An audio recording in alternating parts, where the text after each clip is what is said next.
December 22nd, 1944. 11:30 a.m. Bastogne, Belgium. The frozen breath hung in the air as Lieutenant Colonel Harry Kinnaird watched 4 German officers approach through the snow, their white flags stark against the devastated landscape. They carried with them a message that would echo through history, an ultimatum demanding surrender, wrapped in the confident mockery of certain victory. The fortune of war is changing.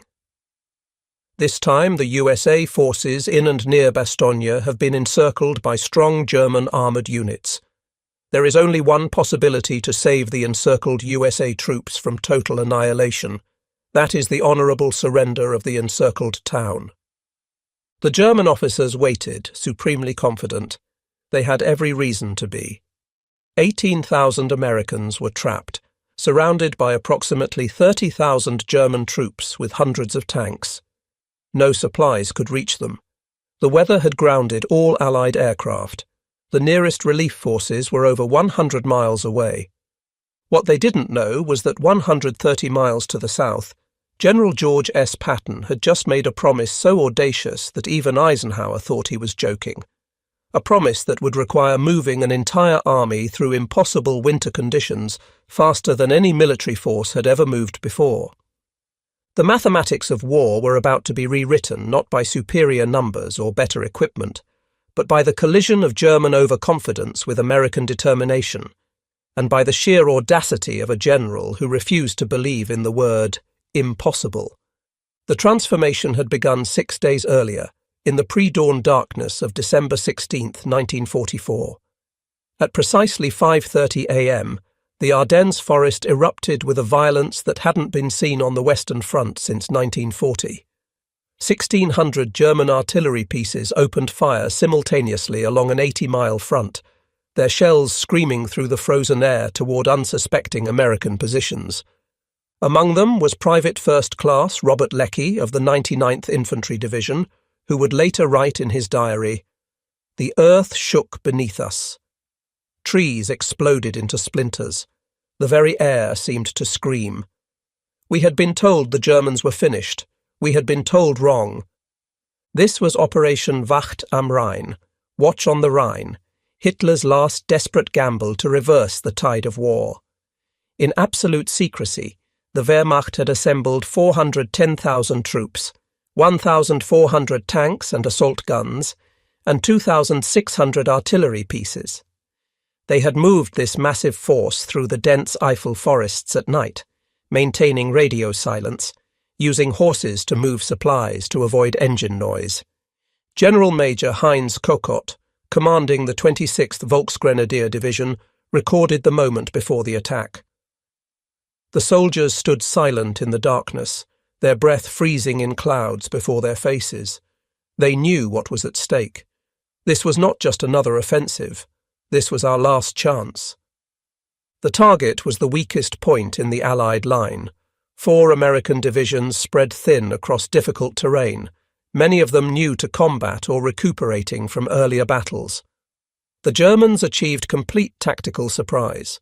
Within hours, entire American units were overrun or retreating in chaos. But the German plan had one critical requirement: speed. They needed to capture the vital road junction at Bastogne within 48 hours.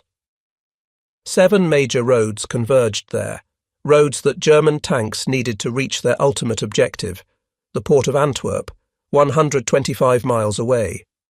Without Bastogne, the entire offensive would stall. General der Panzertruppen Heinrich Freiherr von Luttwitz commanded the 47th Panzer Corps tasked with taking Bastogne. His force was formidable. The elite 2nd Panzer Division with 88 tanks and assault guns, the veteran Panzer Lehr Division with 57 tanks, and the 26th Volksgrenadier Division with 17,000 infantry. Racing toward the same objective from the opposite direction was the 101st Airborne Division, the Screaming Eagles.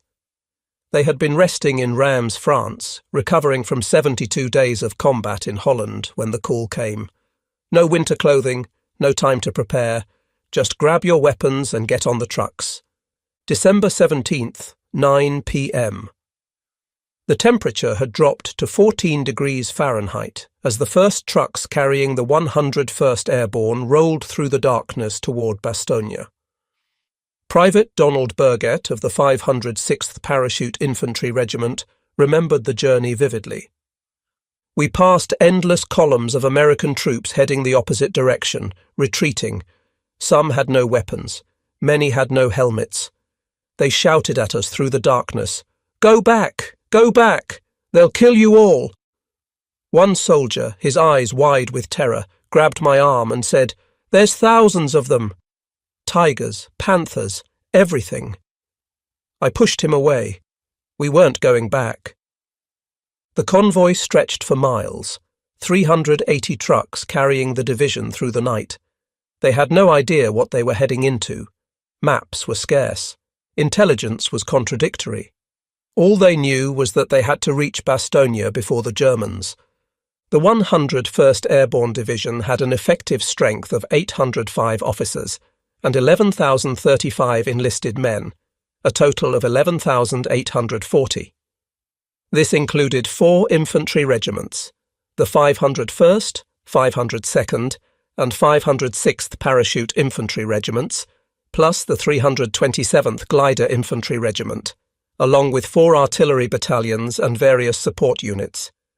Leading elements of the 501 PIR reached Bastogne at 11:30 p.m. on December 18th. They had beaten the main German force by just hours. Team Desaubry, a combat team from the 10th Armoured Division commanded by Major William Desaubry, had already established a roadblock at Noville, 3 miles north of Bastogne. At dawn on December 19th, they made first contact with the German spearheads. Sergeant William McCloskey, a tank commander with Team Desaubry, described the initial encounter. The fog was so thick you couldn't see 50 yards. Then we heard them, the deep rumble of German armour. When the first Panther emerged from the mist, it looked like a monster. Our 75mm rounds bounced off its front armour like ping-pong balls. We had to let them get close, dangerously close, to hit them from the side. The battle for Noville raged all day. Team Desaubry, with just 15 Sherman tanks, faced the entire 2nd Panzer Division. They held for 48 hours, destroying 31 German tanks before being ordered to withdraw. Major Desaubry was severely wounded when a German shell hit his command post, but his sacrifice had bought precious time. December 20th brought a new commander to Bastogne. Brigadier General Anthony Clement McAuliffe arrived to take temporary command of the 101st Airborne, while Maxwell Taylor was in Washington. McAuliffe was an artillery officer by training, known for his calm demeanour under pressure. He would need every ounce of that composure in the coming days. The situation map in McAuliffe's headquarters told a grim story. German forces were closing in from 3 directions. The 26th Volksgrenadier Division was infiltrating from the south and east. Panzer Lehr was pushing from the east. Elements of the 2nd Panzer Division threatened from the north. By noon on December 20th, the last road into Bastogne, the highway to Neufchâteau, was cut.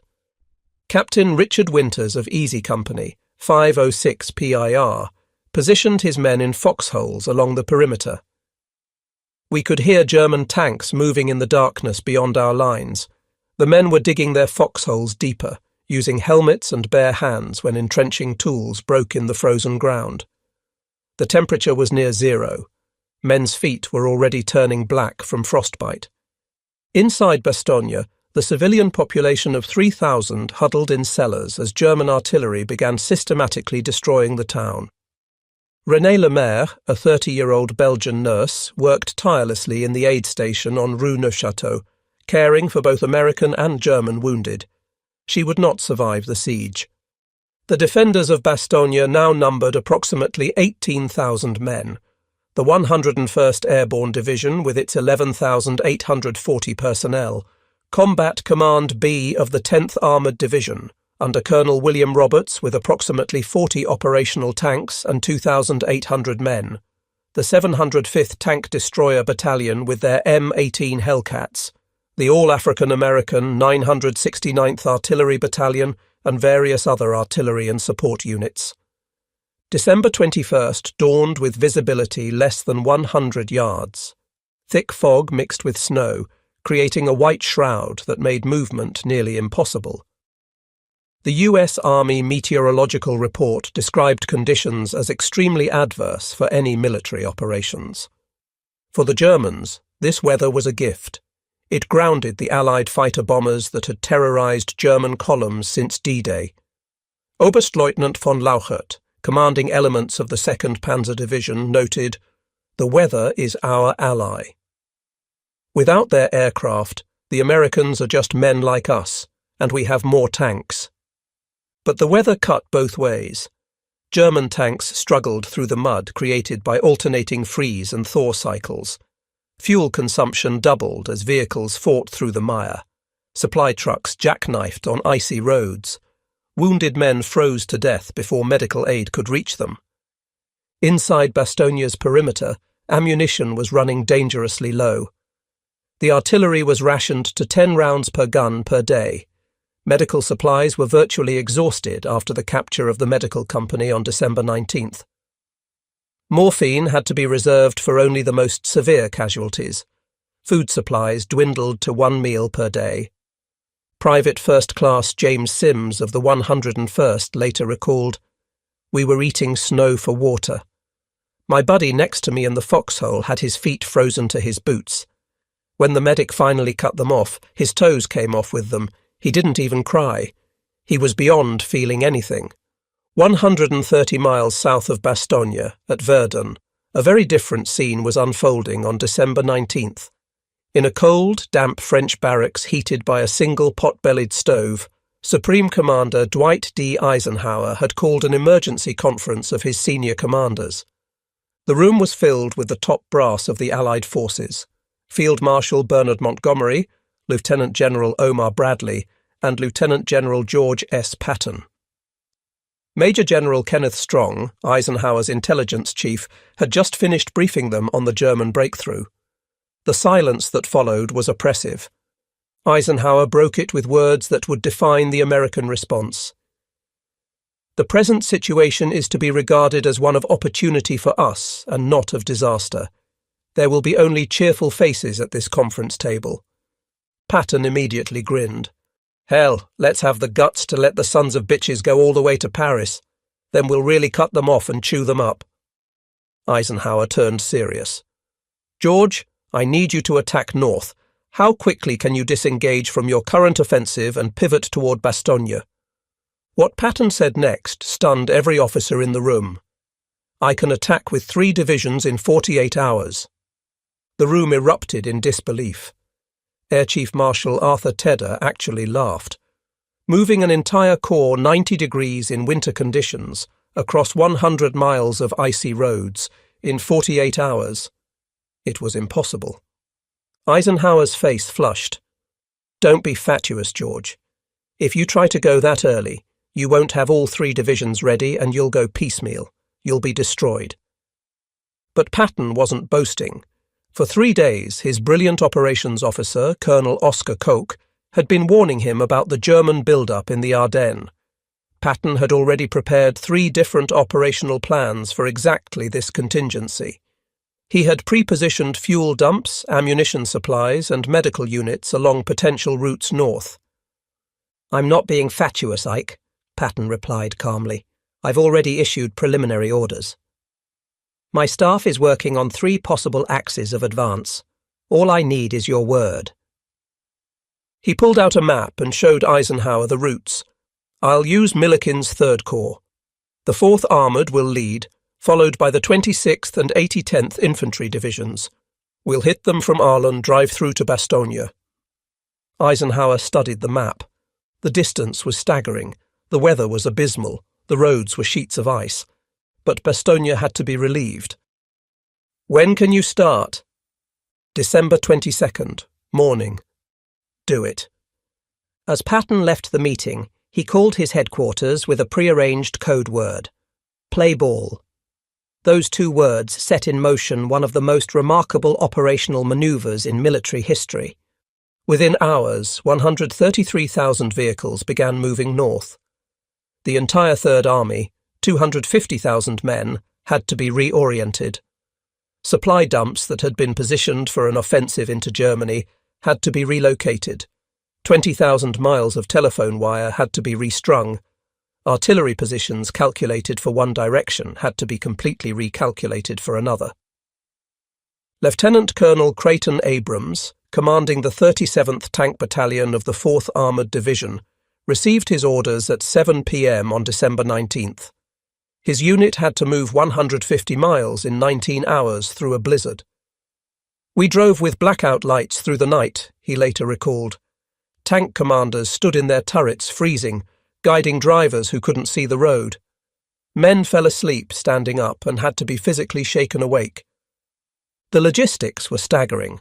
Each Sherman tank consumed 175 gallons of fuel for the journey. The division needed 50,000 gallons just to reach the start line. Fuel trucks drove continuously, many sliding off icy roads into ditches.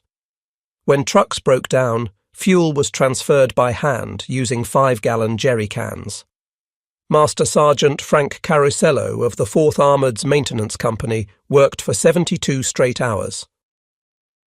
"We changed track blocks on tanks while they were still moving into position. Men's hands froze to the metal. We had cases where skin came off when they pulled their hands away, but nobody stopped. We all knew those paratroopers in Bastogne were counting on us." Back in Bastogne, the situation had become critical. The perimeter had shrunk to less than 16 miles. German artillery had zeroed in on every strongpoint. The aid stations were overflowing with wounded. At 11:30 a.m. on December 22nd, 4 German officers approached the American lines under a white flag. They were met by soldiers of F Company, 327th Glider Infantry Regiment. The German party consisted of Major Wagner of the 47th Panzer Corps, Lieutenant Helmuth Henke of Panzer Lehr Operations Section, and 2 enlisted men from the 901st Panzer Grenadier Regiment. Major Wagner carried a typed ultimatum on 2 sheets, one in English, one in German. The English version had been typed on an English typewriter, with German diacritical marks added by hand. When brought to the command post, the message was immediately taken to General McAuliffe, who was catching a brief nap in the basement of the Belgian barracks serving as headquarters. When Lieutenant Colonel Ned Moore awakened him and said, "The Germans have sent some people forward to take our surrender," McAuliffe's immediate response was, "Nuts!" His staff gathered around as he read the full German message aloud. It spoke of the hopeless position of the American forces, warning that German artillery is ready to annihilate the USA troops, and that only surrender could save them from total annihilation. Colonel Moore asked what the response should be. McAuliffe was genuinely puzzled. "Well, I don't know what to say."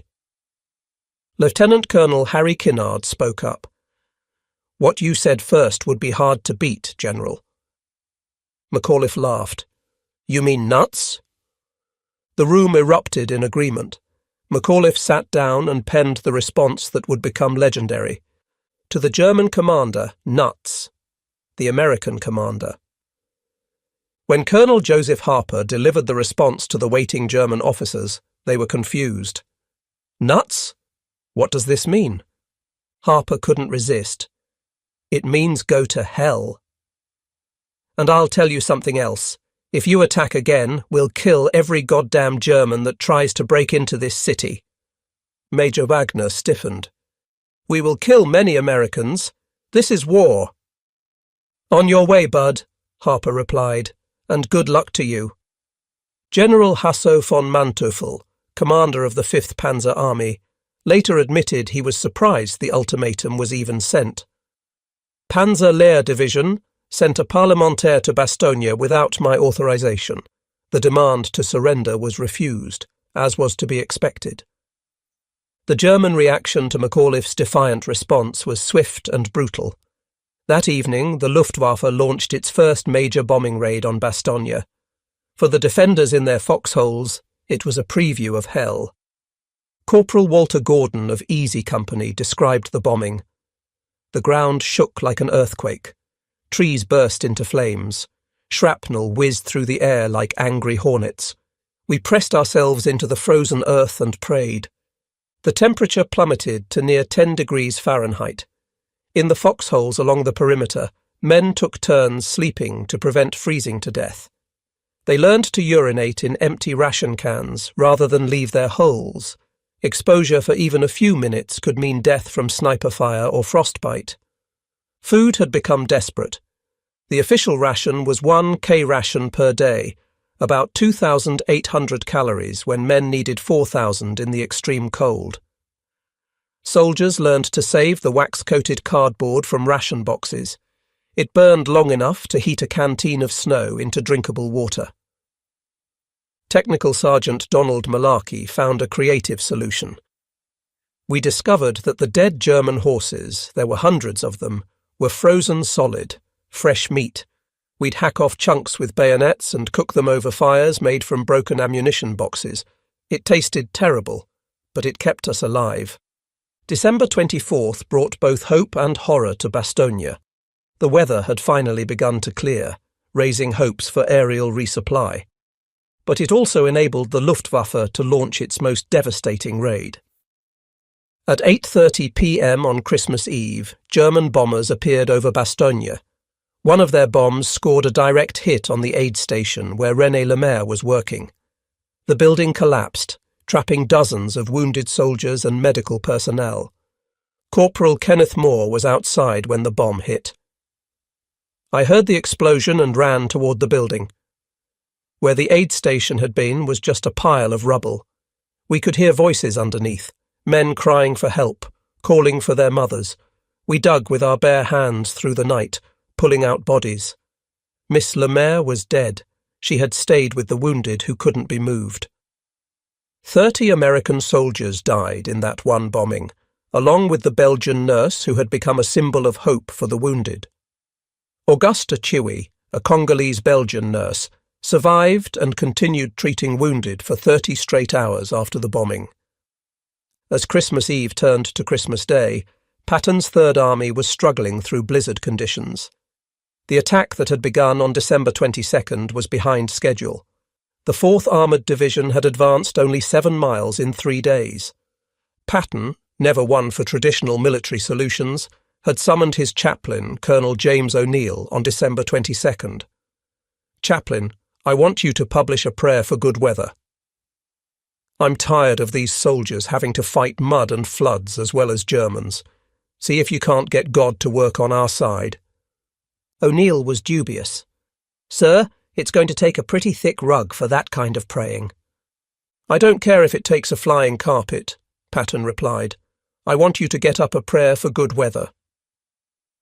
The prayer was printed on 250,000 cards and distributed to every soldier in Third Army. "Almighty and most merciful Father, we humbly beseech Thee of Thy great goodness to restrain these immoderate rains with which we have had to contend. Grant us fair weather for battle." Whether by divine intervention or meteorological coincidence, December 23rd dawned crystal clear. For the first time in a week, the sun broke through the clouds.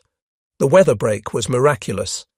After 7 days of impenetrable fog and snow, visibility suddenly stretched to 10 miles. The temperature rose above freezing for the first time in a week. More importantly, the Allied air forces could finally fly. At 9:50 a.m., the first Pathfinder aircraft appeared over Bastogne, dropping coloured smoke to mark drop zones. By 11:50 a.m., the sky was filled with C-47 transport planes, 241 of them in perfect formation. Sergeant Jack Agnew of the Pathfinder team recalled, "We popped purple smoke to mark the drop zone. Then we heard them, a low rumble that grew into a roar. The sky turned dark with aircraft, the most beautiful sight I'd ever seen." The paratroopers in Bastogne erupted in cheers. Men climbed out of foxholes, waving their helmets, many with tears streaming down their faces. For 7 days they had been alone. Now the sky was full of help. The first parachutes blossomed at 11:55 a.m. Supplies began raining down. Ammunition, medical supplies, food, blankets, and most critically, artillery shells. Of 1,446 bundles dropped, 95% were successfully recovered. Captain James Parker of the 101st G4 Logistics Section coordinated the recovery. Men ran through artillery fire to grab those bundles. I saw a private get hit by shrapnel, get back up and drag a bundle to cover with blood streaming down his face. But the Germans hadn't been idle. Anti-aircraft guns positioned around Bastogne opened fire. The C-47s had to fly straight and level at 1,000 feet to drop accurately. They were sitting ducks. By December 26th, aircraft had delivered 1,020.7 tons by parachute and 92.4 tons by glider. The biggest airlift came on December 26th with 289 planes flying the Bastogne run. At 2:45 a.m. on Christmas morning, German artillery launched the heaviest barrage yet on Bastogne. For 2 hours, shells rained down on the American positions.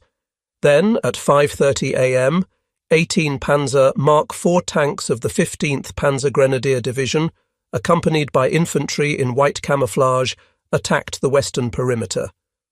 The attack was led by Lieutenant Colonel Wolfgang Maucker. His orders from General Kokott were simple. Bastogne must fall today. It is the Führer's Christmas wish. The German tanks broke through the first line of foxholes held by Company A, 327th Glider Infantry. Private First Class Kenneth Hendricks was in the second line. The ground was shaking from the tank engines. In the dawn light, they looked like monsters. Our bazooka rounds bounced off their armour. But the Americans had positioned their tank destroyers perfectly. The M18 Hellcats of the 705th Tank Destroyer Battalion had been hidden in rubbled buildings. As the German tanks passed, they opened fire from the flanks. Sergeant Bill Harper commanded one of the Hellcats. We let them roll past, then hit them in the arse where the armour was thin. My gunner, Corporal Johnson, was incredible. 5 shots, 3 kills. By 10 a.m., all 18 German tanks were burning wrecks. Nearly 400 German soldiers lay dead in the snow. One captured German officer told his interrogators, "Your defence was magnificent." We knew after this morning we could not take Bastogne. General McAuliffe issued his Christmas message to the troops, recounting the German surrender demand and his reply, adding, "We have stopped cold everything that has been thrown at us from the north, east, south and west." December 26th, 4 p.m. Lieutenant Charles Bulge, commanding Sherman Tank Cobra King of the 37th Tank Battalion, peered through his periscope at the Belgian village of Assenois, just 4 miles from Bastogne. For 4 days, the 4th Armoured Division had been fighting through German positions, advancing yard by bloody yard. The final assault began at 2:20 p.m. Lieutenant Colonel Creighton Abrams ordered his battalion forward while calling for artillery support. "I want every gun you've got," he radioed. Within minutes, 2,340 artillery rounds were falling on German positions around Assenois. Bulge recalled the moment. "I could see German troops running from their foxholes as our artillery walked through their positions. When the barrage lifted, Abrams gave the order, 'Move out.' We charged through at full speed, all guns blazing. Private James Hendricks, bow gunner in Cobra King, described the breakthrough. We went through that town like a hot knife through butter. Germans were shooting at us from windows, doorways, everywhere. Our 75mm main gun was swinging left and right, firing point blank into buildings. At 4:50 p.m., Cobra King crested a small rise and Bulge saw American soldiers ahead. They were engineers of the 326th Airborne Engineer Battalion, the outer perimeter of Bastogne's defences. "Come on in!" shouted the engineers. "You're the first tanks we've seen in 10 days. Bulge radioed Abrams. Contact with friendly forces established. The siege was broken, but the cost had been terrible. The 37th Tank Battalion had lost 5 killed, 22 wounded, and 5 missing in the breakthrough. The 53rd Armoured Infantry Battalion suffered 30 killed and 180 wounded. But the corridor, though only 400 yards wide, was open. The news of the breakthrough spread through Bastogne like wildfire. Men who had been conserving every round of ammunition fired entire clips into the air in celebration. Wounded soldiers in the aid stations cheered despite their pain. General McAuliffe, maintaining his characteristic calm, simply said, "We're glad to see you, boys." But for the Germans, the psychological impact was devastating. General Major Cocotte wrote in his diary, "The relief of Bastogne is a disaster, not just tactically, but morally. Our soldiers no longer believe we can win. They have seen American determination and it has broken their spirit." Oberstleutnant Kaufmann of Panzer Lehr Division was more blunt. "We threw everything we had at Bastogne, our best troops, our last reserves of tanks and ammunition. And for what? They held. And when we demanded their surrender, they laughed at us. Nuts. This single word did more damage to German morale than 1,000 bombs." The defenders had started with approximately 18,000 men. By December 26th, the 101st Airborne Division's casualties from December 19th to January 6th would total 341 killed, 1,691 wounded, and 516 missing. Combat Command B of the 10th Armoured Division suffered approximately 500 casualties. The 705th Tank Destroyer Battalion had destroyed 108 German armoured vehicles while losing only 17 Hellcats. German losses around Bastogne were catastrophic. The 26th Volksgrenadier Division suffered over 60% casualties. Panzer Lehr lost 42 tanks. The 2nd Panzer Division, which had bypassed Bastogne to drive toward the Meuse River, ran out of fuel just 4 miles from the river and was destroyed by the US 2nd Armoured Division. December 27th brought even clearer weather, and with it came the full might of Allied air power. From December 23rd to 27th, Allied aircraft flew over 34,000 sorties. The Luftwaffe, which had started the offensive with 2,000 aircraft, was reduced to fewer than 300 operational planes within a week. Flight Lieutenant Pierre Klostermann of the RAF flew a Tempest fighter bomber over the battlefield. It was what we called tank plinking. The Germans had no air cover. We would dive from 8,000 feet, release our rockets at 2,000 feet, and pull up. Below us, German vehicles burned for miles. The most devastating raid came on December 26th, when 294 RAF Lancaster bombers attacked German positions around St. Vith, dropping 1,140 tons of bombs. Every road within 3 kilometres became impassable. Unteroffizier Hans Behrens of the 18th Volksgrenadier Division survived the raid. The earth erupted, buildings disintegrated, men simply vanished, vaporized. When it ended, I climbed from my shelter to find a moonscape. General McAuliffe specifically credited 19th Tactical Air Command. "If it had not been for your splendid cooperation, we should never have been able to hold out." Throughout the siege, something remarkable had been happening within the German forces, a psychological transformation that Allied intelligence wouldn't fully understand until after the war. German soldiers had entered the offensive filled with propaganda about weak, spoiled Americans who would run at the first sign of serious combat. But what they encountered at Bastogne shattered these illusions. Gefreiter Wilhelm Hoffmann of the 26th Volksgrenadier wrote to his wife on December 24th. The letter was found on his body. "The Americans are not what we were told. They fight like devils. Yesterday, I saw a single American machine gun crew hold off an entire company for 3 hours. Major Johann Krag of Panzer Lehr Division was captured on December 27th. His interrogation statement was remarkable. You have won not because of your numbers or weapons, but because of spirit. At Bastogne, we learned that American soldiers are warriors. While the defense of Bastogne captured headlines, Patton's relief operation represented something even more remarkable, a revolution in operational warfare. The numbers remained staggering.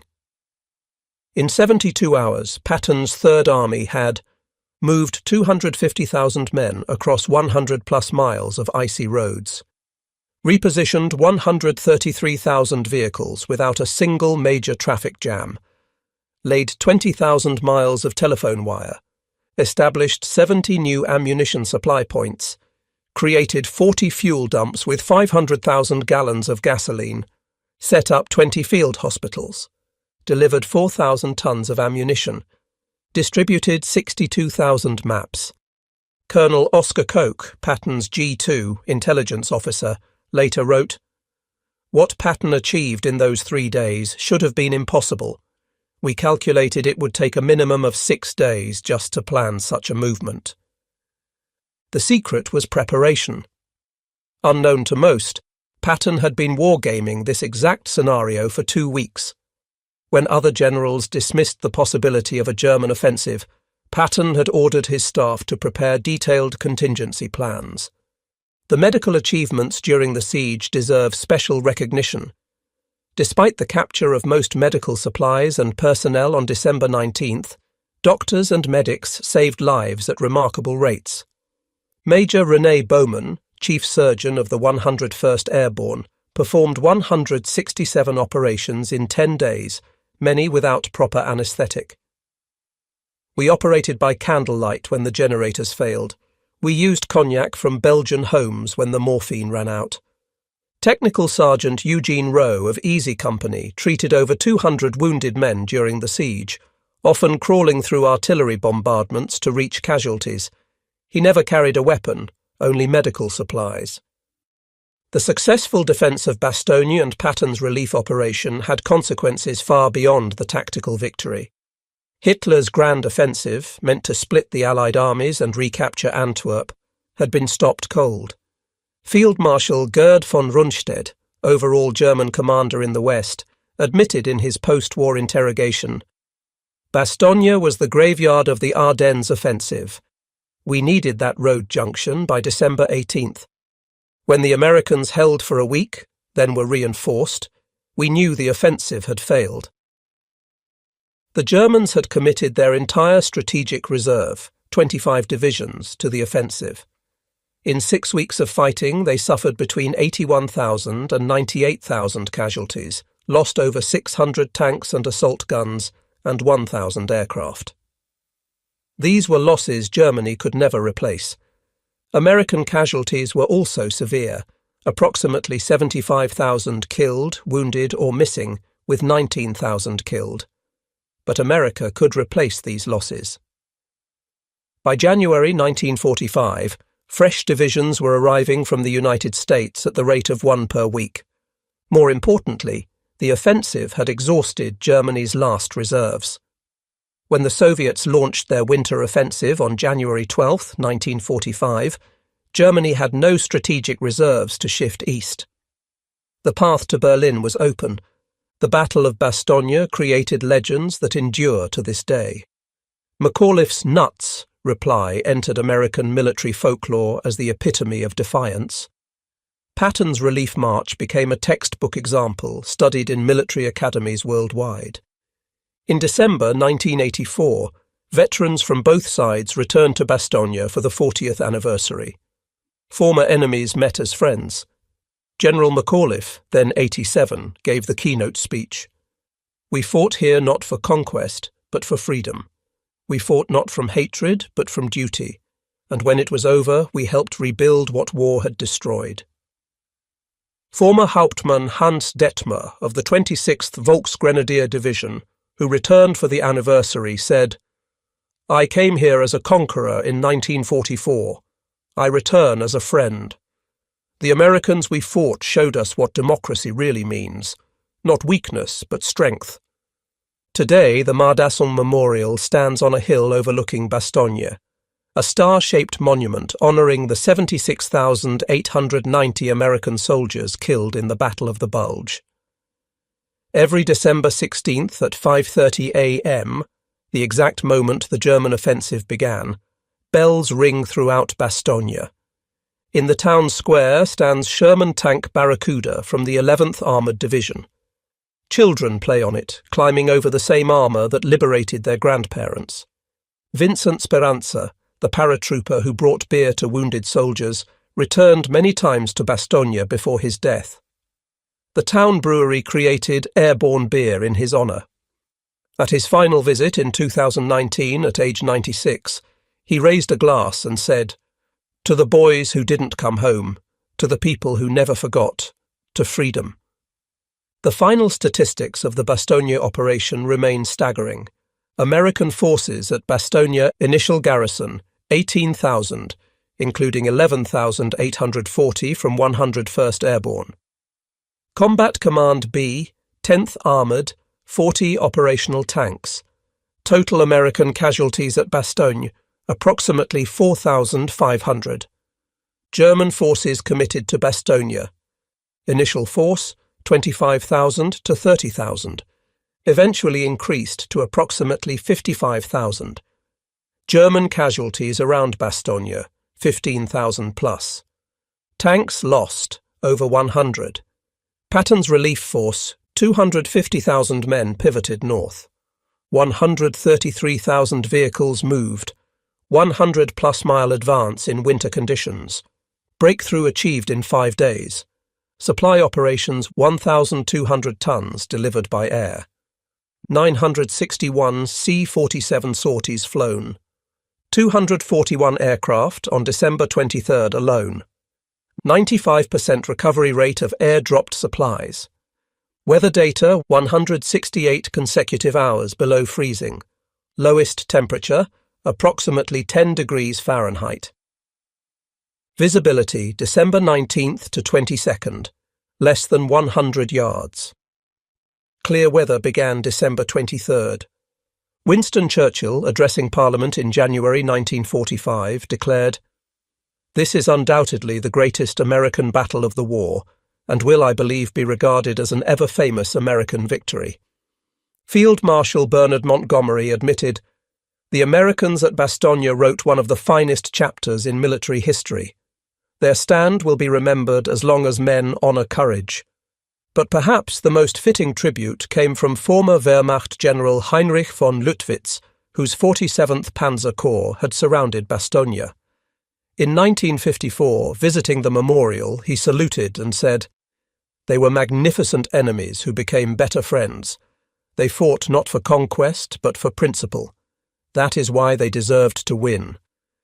The German forces that had mocked the Americans trapped at Bastogne learned a profound lesson in those frozen December days of 1944. They learned that free men fighting for each other are stronger than any army fighting for conquest. They learned that determination matters more than numbers. They learned that when democracy is pushed to the brink, it pushes back with a force that tyranny can never match. The relief of Bastogne stands as proof that freedom, when truly threatened, will always find its champions.